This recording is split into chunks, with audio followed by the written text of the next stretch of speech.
নমস্কার বন্ধুরা, দীপার রান্নাঘরে নতুন একটা রেসিপির সাথে তোমাদেরকে আবারও জানাই স্বাগত। আজকে চলো ঝটপট বানিয়ে নিই আলুর চিপস নতুন পদ্ধতিতে। তার জন্য প্রথমেই নিয়ে নিয়েছি দুটো মিডিয়াম সাইজের আলু। তারপরে একটা পাত্রে কিছুটা পরিমাণ জল দিয়ে বেশ খানিকটা এখানে দিয়ে দিলাম লবণ।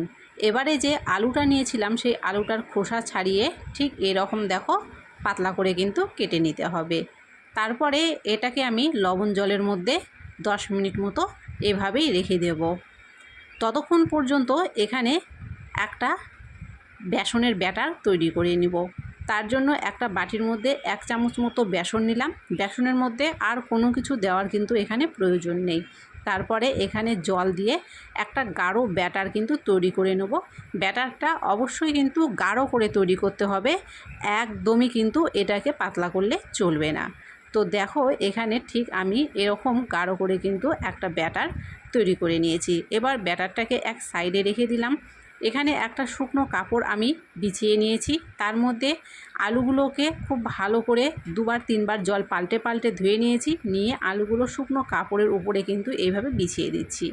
এবারে ওপর দিয়ে একটা শুকনো কাপড় দিয়ে কিন্তু আলুর ওপরে যে জলগুলো ছিল সেই জলগুলোকে মুছে আলুগুলোকে প্রথমে শুকনো করে নিতে হবে। তারপরে যে বেসনের ব্যাটারটা বানিয়েছিলাম সেটা নিয়ে নিলাম, আর নিয়ে নিলাম একটা আলু। তার মধ্যে এইভাবে বেসনের ব্যাটারটা হালকা করে লাগিয়ে তার উপরে আরও একটা আলু এইভাবে বসিয়ে দিয়ে রোল করে নিলে কিন্তু হয়ে যাবে। এখন এর মধ্যে দিয়ে দিচ্ছি একটা টুথপিক, এটাকে আটকে রাখার জন্য।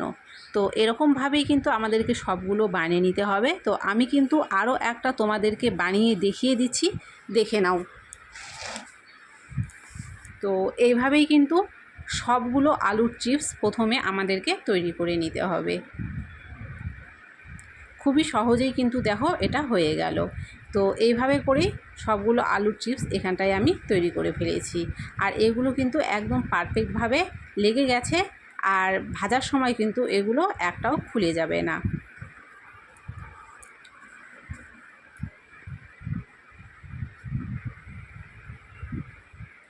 এবারে কড়াইতে তেল বসিয়ে দিলাম। তেলটা গরম হয়ে যাওয়ার পরে গ্যাসটাকে মিডিয়ামে রেখে আলুর চিপসগুলো এখানে এক এক করে সব দিয়ে দেব।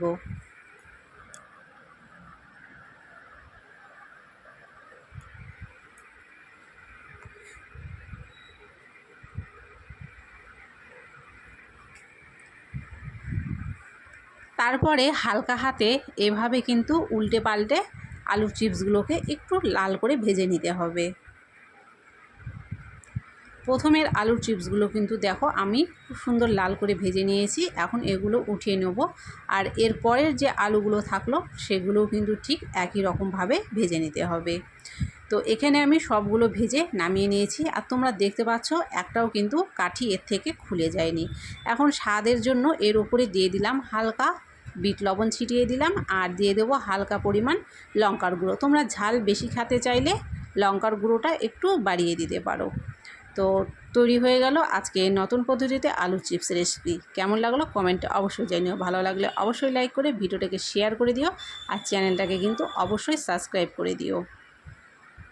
দেখা হচ্ছে তোমাদের সাথে পরের একটা রেসিপিতে। ততক্ষণ পর্যন্ত ভালো থেকো।